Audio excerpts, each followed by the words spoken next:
Good morning, sir. My name is Hiralal, and today my topic for the compilation is physiology of female reproductive system and menstrual cycle. As you can see, first of all we talk about the female reproductive system. Female reproductive system के बारे में थोड़ा सा हम brief करेंगे ताकि ये जो मेंस्ट्रुअल साइकिल आगे जो हम प्रोसेस पढ़ने वाले हैं उसके अंदर ये सब के सब है ना बहुत इंपॉर्टेंट रोल प्ले कर रहे हैं, इसीलिए हमें थोड़ा ब्रीफ पता होना चाहिए इसके बारे में। तो जो फीमेल रिप्रोडक्टिव सिस्टम होता है, जैसा कि आप देख रहे हैं, फीमेल रिप्रोडक्टिव सिस्टम जो होता है उसमें दो तरह के क्या कहते हैं ऑर्गन, एसेसरी ऑर्गन्स, और दो तरह के ऑर्गन इंक्लूडेड होते हैं, external and internal. External organs की मैं बात करूं तो जैसे कि एक्सटर्नल और इंटरनल ऑर्गन, जैसे पहले मैं इंटरनल ऑर्गन की बात करूँ तो इंटरनल ऑर्गन्स में जैसा कि डायग्राम में यहाँ पे दिख रहा है अभी, इंटरनल ऑर्गन्स में सबसे पहले ये यूट्रस है जिसे हम वोम कहते हैं, जहाँ पे चाइल्ड बियरिंग ऑर्गन जिसे कहते हैं हम, उससे जुड़ी हुई दो फेलोपियन ट्यूब्स हैं, उससे जुड़ी हुई है दो फेलोपियन ट्यूब। इसके बाद में ये जो थोड़ा वाइड स्ट्रक्चर है इसे हम कहते हैं इन्फंडिबुलम, और उससे फिम्ब्रीज जुड़ी हुई है। और इनमें से एक फिम्बरी जो होती है ना, डोमिनेंट फिम्बरी, वो क्या होती है, connected to the apex of ovary. Ovary के अपेक्स से कनेक्ट होती है ताकि जब ओव्यूलेशन हो एट द 14th डे, तब है ना ये ओवम निकल के इस फिम्बरी के थ्रू इनफंडिबुलम में आके ये फेलोपियन ट्यूब के अंदर आ जाए। उसके बाद हम देखते हैं कि ये ओवरीज हो गए। उसके बाद में ये क्या है, ये सर्विक्स है। Cervix is opening of uterus, cervix. उसके बाद में है वेजाइना। तो ये हो गए हमारे internal organs. Let's talk about the external organs. External organs जिन्हें हम जेनाइटल्स कहते हैं। एक्सटर्नल ऑर्गन्स में क्या क्या आते हैं, सबसे पहले vagina. Vagina is outer opening. उसके बाद में उसके ऊपर ही होता है क्लाइटोरिस। क्लाइटोरिस क्या होता है, it is a homologous organs towards the male penis. Male का जो पेनिस होता है उससे होमोलोगस होता है ये ऑर्गन। उसके बाद में हम देखते हैं यहाँ पे ये मॉन्स प्यूबिस है और उस पर कुछ प्यूबिक हेयर्स होते हैं। और लेबिया, लिप लाइक स्ट्रक्चर लेबिया होती है, जो लेबिया मेजोरा और लेबिया माइनोरा दो तरह की होती है ये। Now let's move on to the next slide.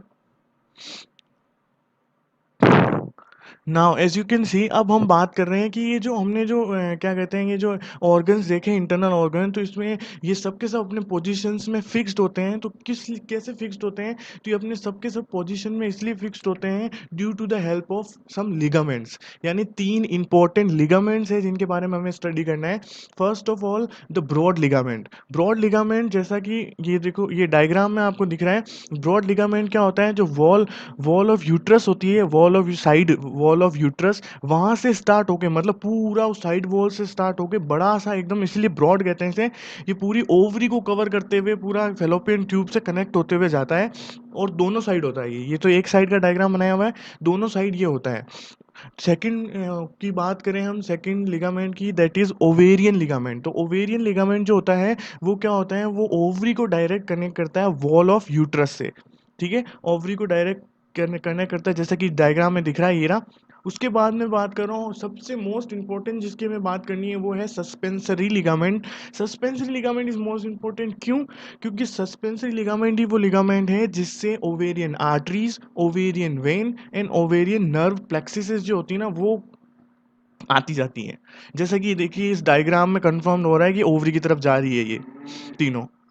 ठीक है, ये यही लिखा हुआ है ऊपर मैंने कि है ना, क्या कहते हैं, ये तीन स्पेशल लिगामेंट्स होते हैं और कौन कौन से लिगामेंट क्या क्या होते हैं। Let's move on. Now now अब हम बात कर रहे हैं अब हमने है ना एक्सटर्नल इंटरनल स्ट्रक्चर्स देख ली, उसके बाद में इनके लिगामेंट्स देख लिए। अब हम बात कर रहे हैं कि क्रॉस सेक्शन की। तो ओवरी को हमने लिया एक और उसका क्रॉस सेक्शन किया। तो अगर हम क्रॉस सेक्शन करेंगे तो हमें मेनली दो पार्ट्स ओवरी के दिखेंगे। सबसे outer most part, that is called cortex part, जिसके अंदर क्या होता है, फॉलिकल्स स्कैटर्ड होते हैं, फॉलिकल स्कैटरिंग होती है उसके अंदर, जैसा कि इस डायग्राम में मैंने शो कर रखा है। और अंदर वाला पार्ट जो है वो that is medulla, which contains ovarian arteries, veins and nerve plexus, जो कि कहाँ से है, सस्पेंसरी लिगामेंट से होके आ रही थी, हमने पिछले डायग्राम में देखा था। Let's move on to the next slide. Now अब मैंने ब्रीफ कर दिया इतना कि क्या कहते हैं, हमारे नॉर्मल स्ट्रक्चर वाइज क्या था वो ब्रीफ हो गया। अब हम थोड़ा ब्रीफली प्रोसेस बता रहा हूँ मैं कि क्या क्या होता है ये प्रोसेस। यहाँ पे इतना अच्छी तरह से ना समझ में आए कोई बात नहीं, क्योंकि ये प्रोसेस हम वापस आगे जब मेंस्ट्रुअल साइकिल देखेंगे तो इसी को बहुत डिटेल में देखने वाले हैं हम वापस पूरा, तो वहाँ पे पक्का समझ में आ जाएगा। तो पहले हम बात कर रहे हैं ओवरी की। तो ओवरी में मैंने कहा था कोर्टेक्स पार्ट में क्या होते हैं, फॉलिकल्स आर स्कैटर्ड। तो फॉलिकल्स कौन से फॉलिकल, तो at the time of birth ये फॉलिकल्स क्या होते हैं, प्राइमोडियल फॉलिकल्स कहते हैं इन्हें, प्राइमोडियल फॉलिकल्स जैसा ये लिखा हुआ है। प्राइमोडियल फॉलिकल, और ये 2 मिलियन के आसपास होते हैं इन नंबर, 2 मिलियन में आसपास ये नंबर होते हैं। अब इसी को बड़ा करके दिखा रखा है। प्राइमरी फॉलिकल में एक क्या होती है, सिंगल इमेच्योर सेक्स सेल होती है अंदर की तरफ, और बाहर की तरफ फॉलिक्यूलर सेल्स की कवरिंग होती है। तो ये प्राइमरी फॉलिकल, प्राइमोडियल फॉलिकल है, ये प्राइमोडियल फॉलिकल। अब ये प्रोसेस, ये ब्रीफ बता रहा हूँ मैं, ये वापस हम आगे देखने वाले हैं। नाउ जो प्राइमरी oocyte है वो क्या होते हैं, वो 46 क्रोमोसोम लिए हुए होता है जो प्राइमोडियल फॉलिकल के अंदर होता है, यानी 2n होता है।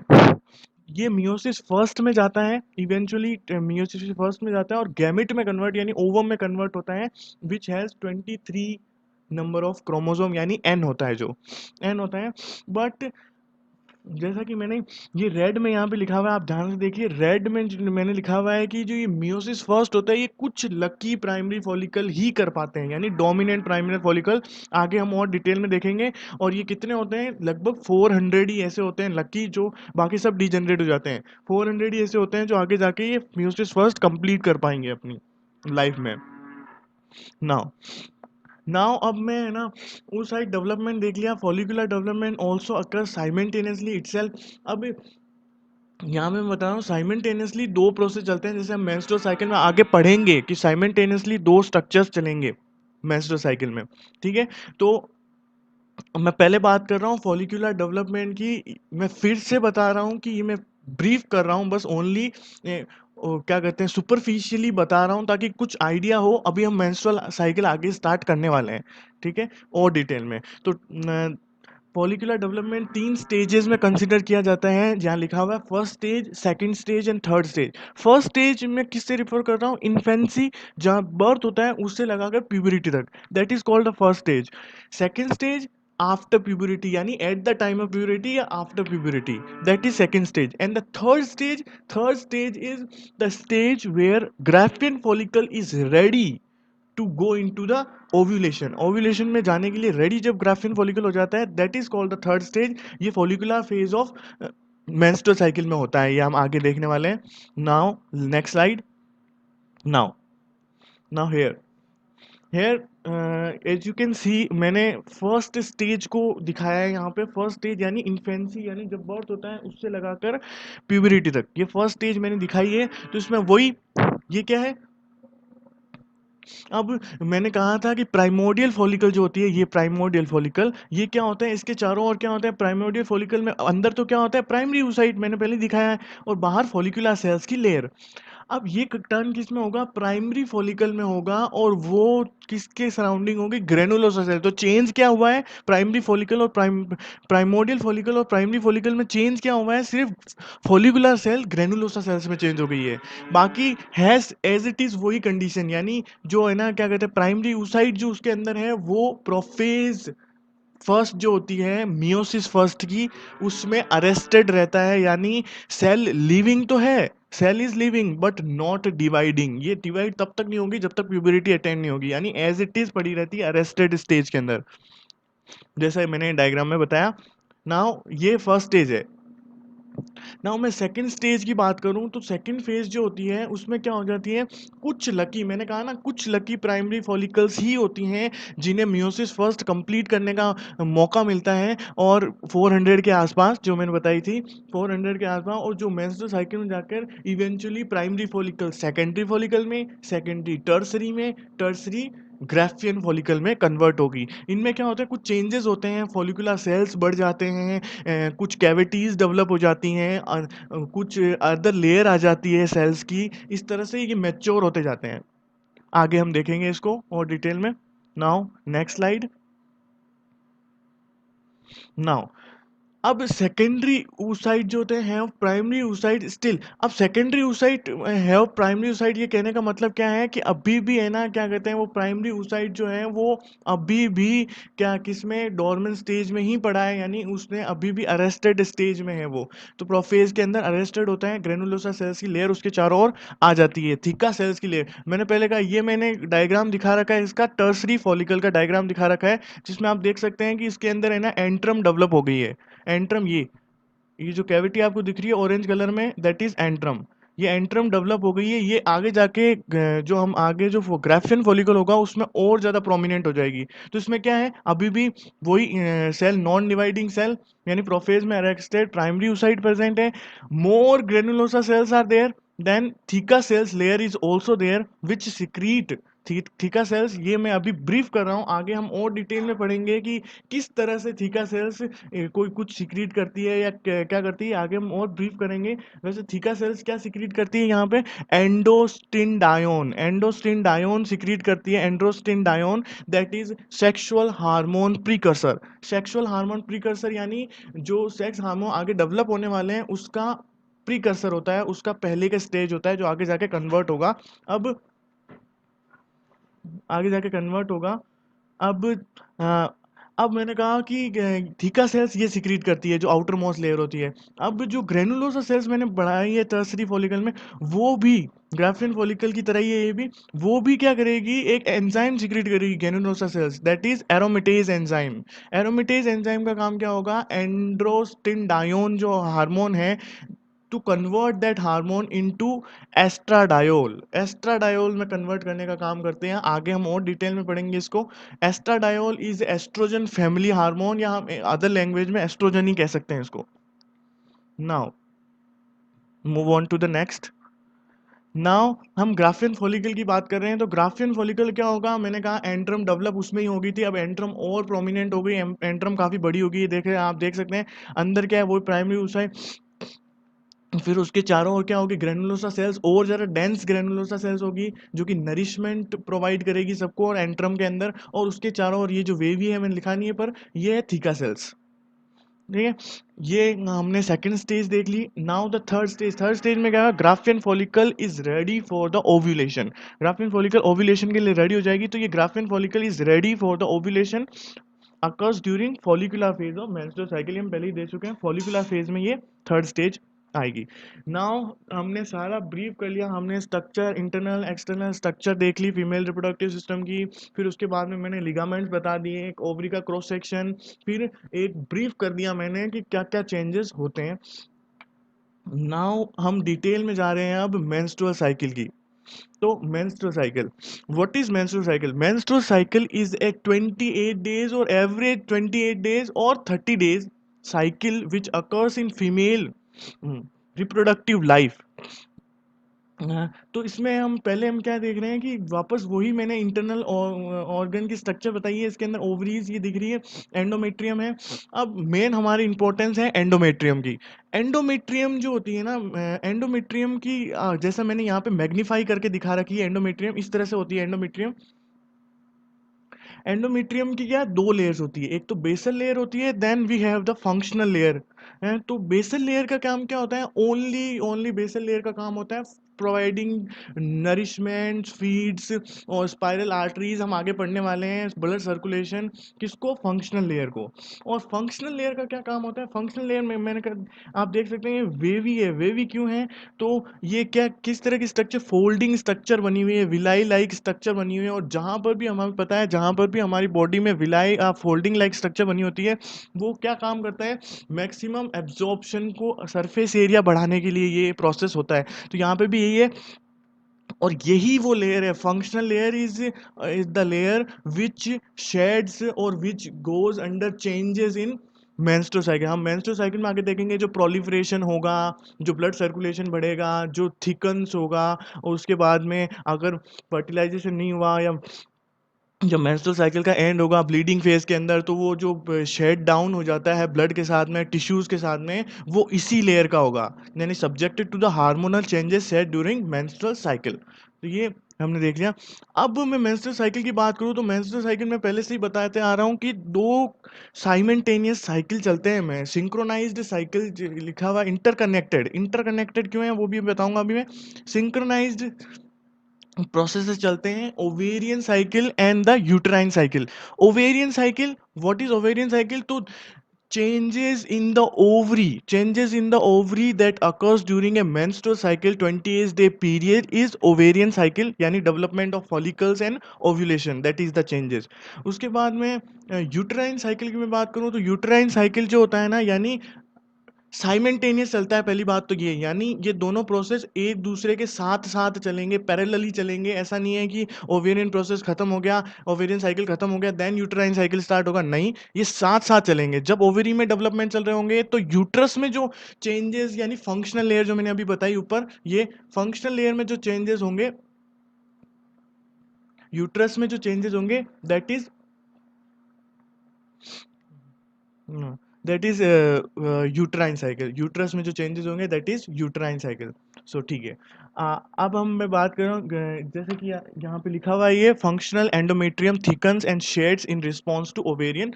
तो यूट्रस में जो जो चेंजेस होंगे that is come under uterine cycle. Now now as you can see, मैंने दिखाया है कि किस तरह से फीमेल की लाइफ में चलता है कि यहाँ से जैसे हम स्टार्ट करें इन्फेंसी से, तो इन्फेंसी से प्यूबरिटी तक बात करें तो डोरमेंट कोई कंडीशन नहीं रहती। उसके बाद में जब एक फीमेल अपनी प्यूबरिटी अटेंड करती है, तब जब उसका फर्स्ट पीरियड आता है, फर्स्ट पीरियड यानी first menstrual cycle begins in a female's life, that is called menarche. Menarche किसे कहते हैं? The first period that occurs in female life. और यहीं से फीमेल की रिप्रोडक्टिव लाइफ स्टार्ट होती है। फीमेल की लाइफ तो इन्फेंसी से स्टार्ट हो जाती है, पर फीमेल की reproductive life that starts from menarche, the first period. और ये फर्स्ट, फिर ये जो क्या मेंस्ट्रुअल साइकिल का प्रोसेस है वो चलते जाता है, हर 28 डेज में चलते जाता है इस तरह से एवरेज। उसके बाद में at the age of 45 to 50 depend करता है, ये अलग अलग केसेस में अलग अलग हो सकता है। तो at the age of 45 to 50 years ये क्या होता है? Menopause occurs. Menopause, what is menopause? When the menstrual cycle stops, यानी जब लास्ट मेंस्ट्रुअल साइकिल होता है फीमेल की लाइफ का और उसके बाद में कोई मेंस्ट्रुअल साइकिल नहीं चलता, that is called the menopause. Pose लग जाता है यानी पीरियड स्टॉप्स हो जाते हैं, यानी it is the end of female reproductive life. Female की रिप्रोडक्टिव लाइफ का एंड है। फीमेल की लाइफ का एंड नहीं बोल रहा मैं, फीमेल की रिप्रोडक्टिव लाइफ का एंड हो जाता है यहाँ पे। तो ये डायग्राम बस इतना ही शो करने के लिए है। नाउ आगे बढ़ते हैं हम। नाउ अब है मैं ये जो मैंने डायग्राम ये दिखा रखा है यहाँ पे, जी, ये मैंने ना पाई चार्ट बनाए हैं ओवरऑल समझने के लिए 28 डेज साइकिल को क्या क्या फेजेस होते हैं। मेनली मेंस्ट्रुअल साइकिल में 3 फेजेस ही होते हैं। 3 phases which is pre ovulatory phase, ovulation phase and phase, ovulation phase and post ovulatory phase.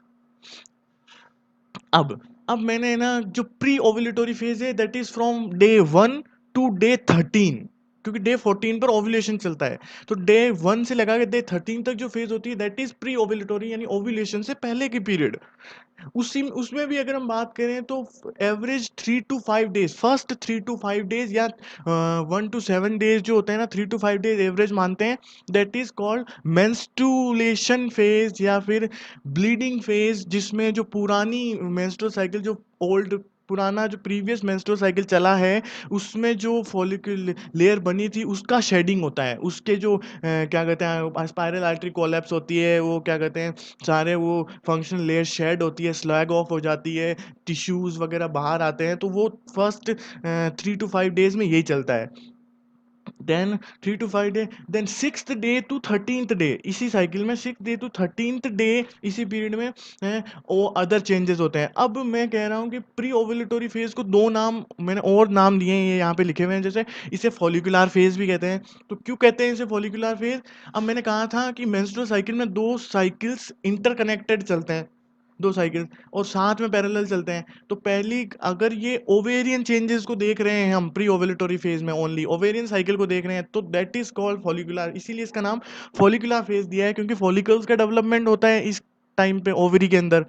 Second, इसे मेंस्ट्रुअल फेज क्यों कहा है, क्योंकि मैंने पहले ही बताया 3 to 5 डेज, जो फर्स्ट 3 to 5 डेज उसमें ब्लीडिंग होती है, प्रीवियस जो फंक्शनल लेयर उसकी शेडिंग होती है, तो दैट इज इसीलिए इसको मेंस्ट्रुअल फेज भी कहा है। देन इसको प्रोलिफरेटिव फेज क्यों कहा है, तो सेकंड जो साइकिल चलता है यूटराइन साइकिल, यानी यूट्रस में इस टाइम क्या चेंजेस चल रहे होंगे, तो फंक्शनल लेयर का प्रोलिफरेशन शुरू होगा, उसकी थिकिंग शुरू होगी, किसी हार्मोन के इन्फ्लुएंस में वो बढ़ेगी, मोर एंड मोर रिसेप्टिव होगी। ये चेंजेस भी होंगे इस टाइम पे, तो इसीलिए इसको प्रोलिफरेटिव फेज भी कह दिया हमने। देन 14th डे पे ओव्यूलेशन होगा हमारा ग्राफियन फॉलिकल का, and then we come 15th day से लगाकर लास्ट 28th डे तक क्या चलती है, post ovulatory phase, luteal phase या सिक्रेटरी फेज। सिक्रेटरी फेज क्यों कहते हैं इसे, क्योंकि इस टाइम हम आगे डिटेल में पढ़ेंगे, प्रोजेस्टेरॉन हार्मोन का बहुत ज़्यादा सिक्रेशन होता है इस टाइम, तो इसीलिए इसको हम सिक्रेटरी फेज कहते हैं। तो with that's all we goes into detail about every phase. First, as you can see, first हम बात कर रहे हैं फॉलिकुलर फेज या फिर pre ovulatory phase. Follicular phase और प्री ओवुलेटरी फेज, यानी फॉलिकुलर फेज मैंने अभी क्यों लिख दिया है, क्योंकि अभी मैं सिर्फ ओवेरियन चेंजेस को बता रहा हूँ, यानी ओवेरियन साइकिल के चेंजेस को। बाद में हम इसमें क्या क्या यूट्राइन चेंजेस होते हैं वो भी देखेंगे। तो ये फर्स्ट डे मेंस्ट्रुएशन चलता है, फर्स्ट डे से एवरेज 3 to 5 डेज ये बता रखा है। अब 4 वीक्स की साइकिल हमने कहा है, 4 वीक्स की साइकिल होती है, यानी 28 डेज की साइकिल होती है। तो उसमें जो फर्स्ट 2 वीक्स होते हैं ना, फर्स्ट 1 या 2 वीक्स जो होते हैं, that is comes under this pre ovulatory या फॉलिकुलर फेज के अंदर। अब हम इस डायग्राम से समझ रहे हैं कि आखिर चेंजेस हो क्या रहे हैं। अब ये पूरा हार्मोनल चेंजेस के बारे में है, तो सबसे पहले एंटीरियर पिट्यूटरी या पिट्यूटरी ग्लैंड, जिसे हम एडिनो हाइपोफाइसिस भी कहते हैं, it is called, as we all know, it is called the masters gland, जो सारी सिक्रेशंस को कंट्रोल करती है, मास्टर्स ग्लैंड कहते हैं। अब ये एंटीरियर पिट्यूटरी या एडिनो हाइपोफाइसिस को भी कंट्रोल करने वाली एक ग्लैंड है, दैट इज हाइपोथैलेमस। हाइपोथैलेमस इसीलिए हम हमें पता है हाइपोथैलेमस को मास्टर्स ऑफ मास्टर ग्लैंड कहते हैं, क्योंकि मास्टर ग्लैंड को भी कन्वर्ट, यानी उसको भी उसके हार्मोन सिक्रेशन को भी कंट्रोल करती है। नाउ हाइपोथैलेमस जो होता है ना, वो बहुत सारे रिलीजिंग और इनिबिटरी फैक्टर्स रिलीज करता है। हमारे यहाँ इंपॉर्टेंट कौन सा है, gonadotropin releasing hormone, simple language में जीएनआरएच जिसे हम कहते हैं। और प्यूबरिटी में इसका क्या कहना है, प्यूबरिटी के अंदर ये जीएनआरएच जो हाइपोथैलेमस से होता है, ये पल्सेस में सिक्रीट होता है। पल्सेस यानी कभी ज़्यादा कभी कम, इस तरह से पल्सेस में सिक्रीट होता है। अब ये जो जीएनआरएच जो होगा ना, वो क्या एंटीरियर पिट्यूटरी या एंडिनो हाइपोफाइसिस में जाएगा, और फॉलिक्यूल स्टिमुलेटिंग हार्मोन यानी FSH and luteinizing hormone that is LH, इनको स्टिमुलेट करेगा, जो कि जाके इन्फ्लुएंस करेंगे क्या, फॉलिकल डेवलपमेंट को आगे जाके। ये इसमें दिखा रखा है। Now we move on to the next slide. अब मैंने कहा कि जो अब मैंने कहा कि जो प्री ओवुलेटरी फेज है, that is from day 1 to day 13th, क्योंकि 14th डे पर ओव्यूलेशन होता है। तो इसको भी मैंने समझने के लिए दो हिस्सों में बांट दिया, यानी फर्स्ट 10 डेज के अंदर, देन 10 to 13 डे में क्या होता है। यानी ये कोई हार्ड एंड फास्ट रूल नहीं है कि आपको इनको दो हिस्सों में बांटना है, बस समझने के पॉइंट ऑफ व्यू से मैंने इसको पहले फर्स्ट 10 डेज में बांटा है। पहले हम देखेंगे फर्स्ट 10 डेज में क्या चेंजेस होते हैं, देन 11 to 13th डे में क्या चेंजेस होंगे, और फिर 14th डे में क्या चेंजेस होंगे, इस तरह से देखेंगे हम। तो सबसे पहले सबसे पहले ये बात कर रहा हूँ, now this is hypothalamus. Hypothalamus सबको पता है, जीएनआरएच सीक्रेट करेगा। एंटीरियर पिट्यूटरी के जो एडिनो हाइपोफाइसिस है, वो क्या हो गई, इसके इन्फ्लुएंस में क्या रिलीज करेगी, एफएसएच एंड एलएच। अब मैं पूरा प्रोसेस मैंने पहले बताया था, एंडोस्टिन डायोन बताया था, एरोमेटेज बताया था, एस्ट्रोडायोल बताया था कि चेंज होते हैं, वो कैसे होते हैं, अब मैं पूरा हार्मोन के पूरा प्रोसेस बता रहा हूँ।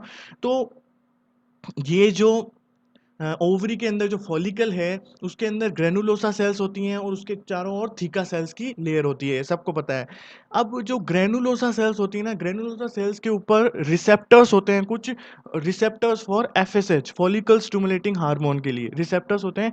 तो जो एफएसएच जो एंटीरियर पिट्यूटरी से रिलीज हो रहा है वो कहाँ पे आएगा, that binds to granulosa cells, granulosa cells को बाइंड कर लेगा वो। ग्रेनुलोसा सेल्स को जब बाइंड करेगा तो वो क्या फॉर्म करेगा, एक एंजाइम फॉर्म करेगा, दैट इज एरोमेटेज एंजाइम। ये यहाँ पे दिख रहा है एरोमेटेज एंजाइम।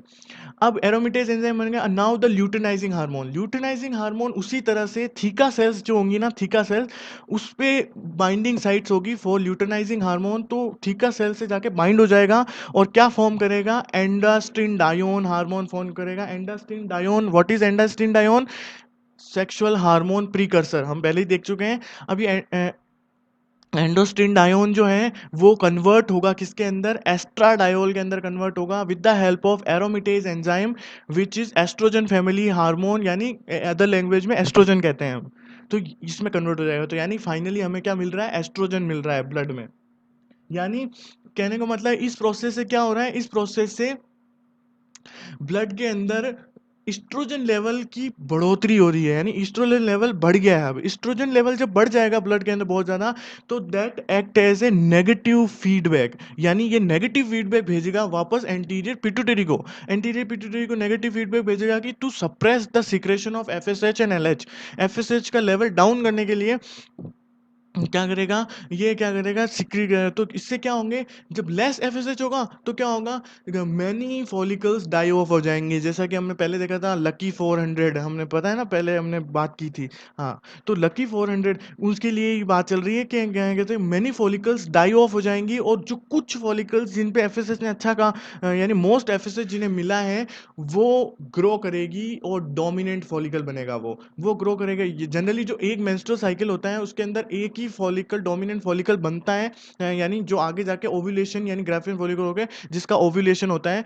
ये हम फिजियोलॉजी की बात कर रहे हैं, नॉर्मल फिजियोलॉजी की। कभी कभी जैसे ट्विंस डेवलप होते हैं तो कभी कभी जो होते हैं ना, ये दो भी हो जाते हैं, क्या कहते हैं, ओव्यूलेशन में दो भी हो जाते हैं, तो वो अलग बात है, वो एक एक्सेप्शंस, अलग कंडीशन चलती हैं। पर अगर देखा जाए तो जनरली एक ही डोमिनेंट फॉलिकल है जो आगे जाके ओव्यूलेशन में जाएगी।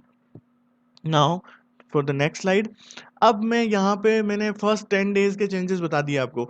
अब मैं बात कर रहा हूँ 10 to 13 day and 14 day changes, यानी इसलिए मैंने 10 to 14 डे साथ में ही लिख दिया यहाँ पे, यानी यहाँ पे मैं ओव्यूलेशन फेज को भी साथ में बता रहा हूँ। फर्स्ट 11 से लेके 10 डेज और उसके बाद 14th डे, ये सब का सब साथ में बता रहा हूँ मैं। नाउ अब मैं बात कर रहा हूँ डोमिनेंट, मैंने कहा डोमिनेंट फॉलिकल बच जाता है, तो ये जो डोमिनेंट फॉलिकल होता है ये क्या सिक्रीट करने लग जाता है, इस्ट्रोजन सिक्रीट करता है। ये क्या सिक्रीट करता है, इस्ट्रोजन।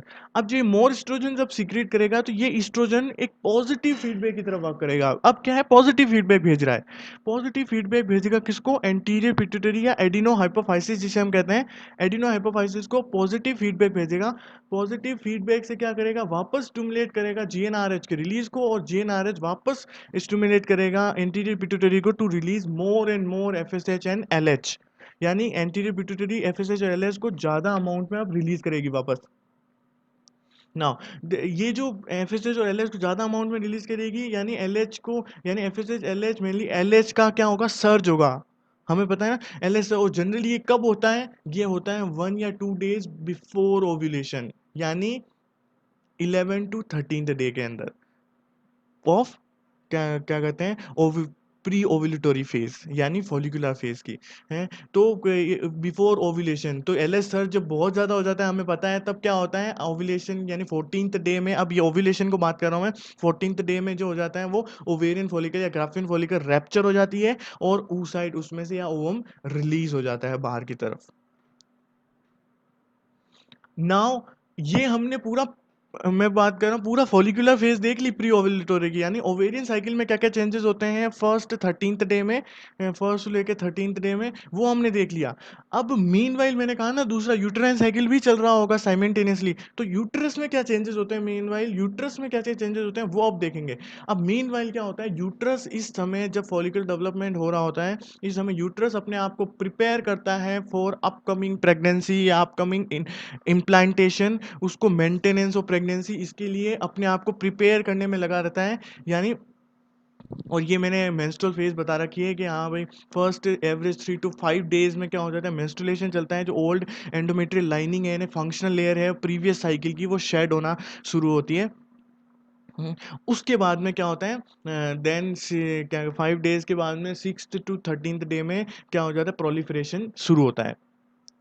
ओके, नाउ प्रोलिफरेशन शुरू होता है, तो मैंने एस्ट्रोजन लेवल हाई क्यों लिखा है, क्योंकि डोरमेंट, मैंने कहा ना डोमिनेंट फॉलिकल एस्ट्रोजन रिलीज करेगी, पॉजिटिव फीडबैक भेजेगा, पॉजिटिव फीडबैक एफएस और एलएच को मोर एंड मोर रिलीज कराएगा। तो एस्ट्रोजन लेवल का लेवल बढ़ रहा है, तो मोर एफएसएच एलएच देन मोर एस्ट्राडायोल। मैंने चेंजेस देखे थे ना कि एस्ट्राडायोल कैसे बनता है ग्रेनुलोसा सेल्स और थीका सेल से। तो इससे क्या होगा, इससे क्या चेंजेस होंगे, थिकनिंग ऑफ एंडोमेट्रियम की लाइनिंग की थिकनिंग, ये कौन सी लाइनिंग की बात कर रहा हूँ, फंक्शनल लेयर। उसके बाद में growth of endometrial glands, glands का भी ग्रोथ होगा, वहाँ पे ब्लड सर्कुलेशन बढ़ जाएगा। उसके बाद में इमर्जेंस ऑफ स्पाइरल आर्टरीज वगैरह बढ़ जाएगी बहुत ज़्यादा। बेसल लेयर, और बेसल लेयर का काम क्या होता है, मैंने पहले बताया, फंक्शनल लेयर को फीड करना, उसको नरिशमेंट प्रोवाइड करना, जो भी रिक्वायरमेंट है वो सब प्रोवाइड करना। नाउ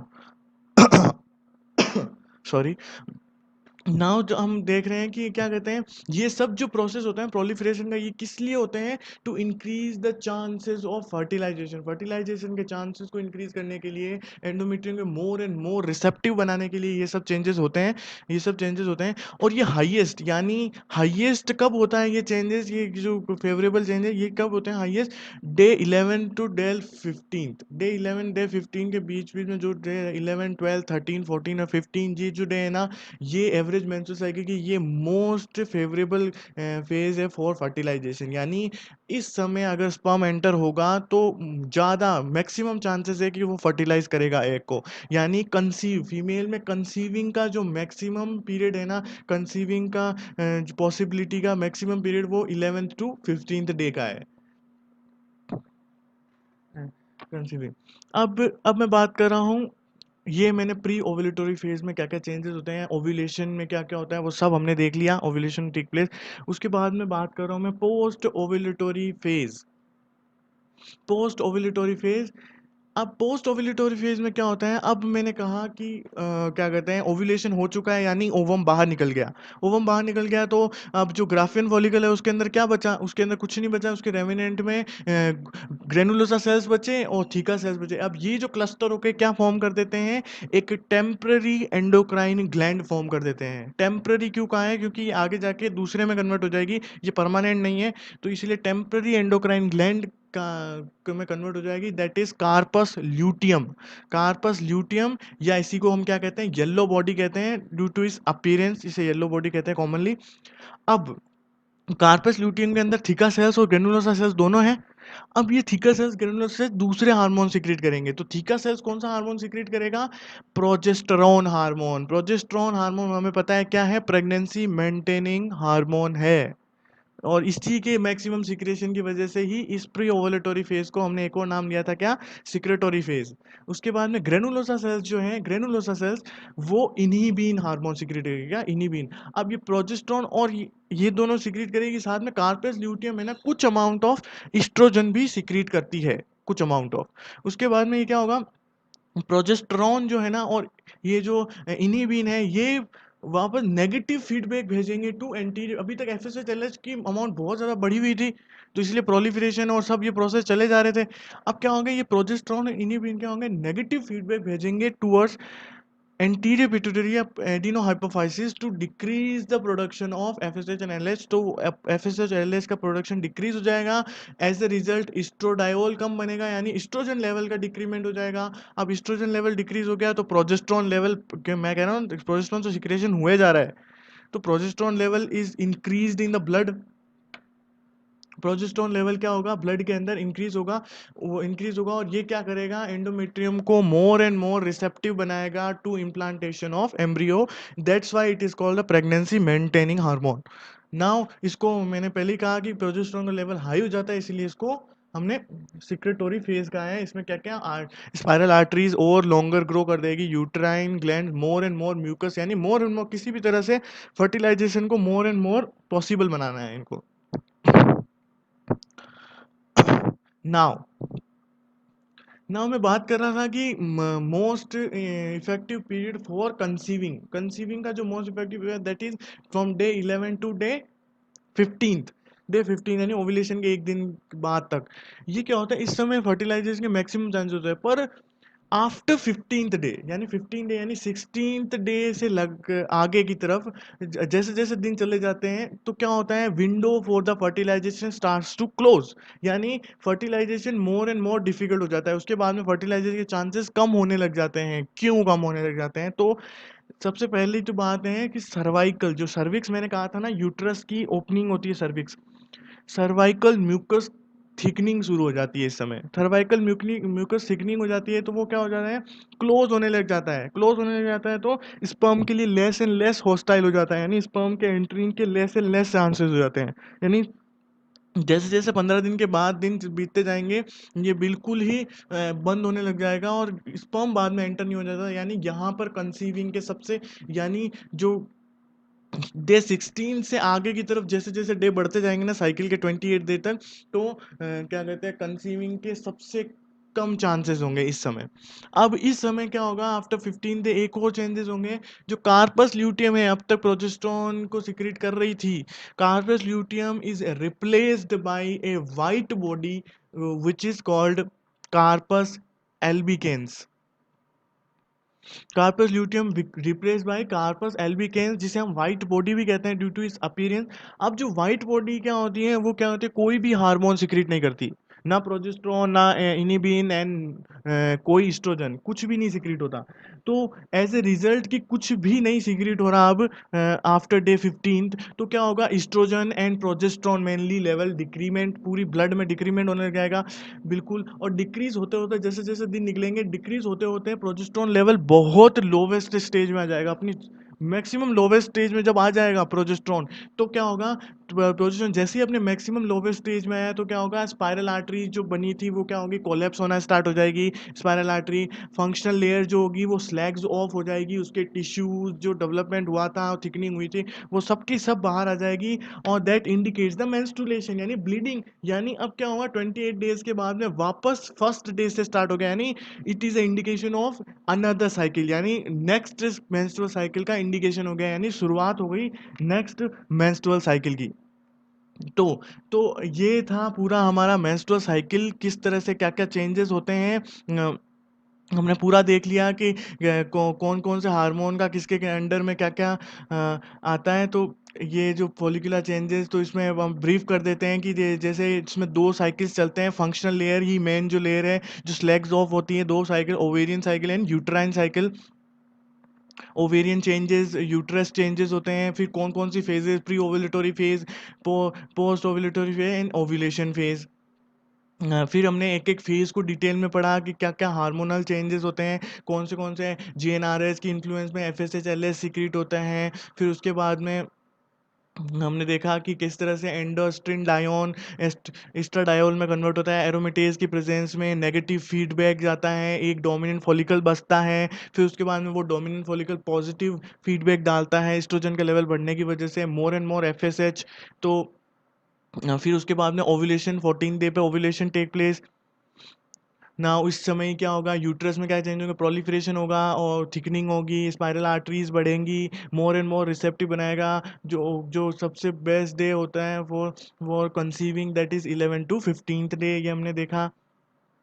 उसके बाद पोस्ट ओव्यूलेटरी फेज में क्या होता है, ये क्या होता है, अब प्रोजेस्टेरोन और इनिबिन के आगे नेगेटिव फीडबैक, तो एस्ट्रोजन और प्रोजेस्टेरोन लेवल डिक्रीमेंट, जो स्पाइरल आर्टरीज, प्रोजेस्टेरोन लेवल बढ़ जाएगा, एस्ट्रोजन लेवल कम हो जाएगा, जिसकी वजह से क्या, मोर एंड मोर रिसेप्टिव हो जाएगा embryo. After 15 day window for the fertilisation closes, more and more hostile हो जाएगा ये स्पर्म के लिए, क्योंकि सर्वाइकल म्यूकस थिकंड हो जाएगी, गेट क्लोज हो जाएगा। ये कार्पस ल्यूटियम कार्पस एल्बिगेंस में कन्वर्ट हो जाएगी, एस्ट्रोजन जिसके रिजल्ट से एस्ट्रोजन और प्रोजेस्टेरोन डाउन लोवेस्ट जब स्टेज में होगा तो क्या होगा, स्पाइरल आर्टरी कोलैप्स, वापस वही वो फंक्शन लेयर जो डेवलप हुई है वो वापस लैग ऑफ हो जाएगी, ब्लीडिंग होगी, मेंस्ट्रुएशन टेक प्लेस होगा, यानी वही 3 to 5 डेज वाला। और उसके बाद में नेक्स्ट मेंस्ट्रुअल साइकिल बिगेन की ये प्रोसेस हो जाएगी। तो आई होप सबको समझ में आ गया है मेरा जो टॉपिक था, मेरा टॉपिक था functional reproductive system, female reproductive system and it's menstrual cycle, पूरा मेंस्ट्रुअल साइकिल की डिटेल था। आई होप सबको समझ में आ गया है। I do my best. Thank you sir.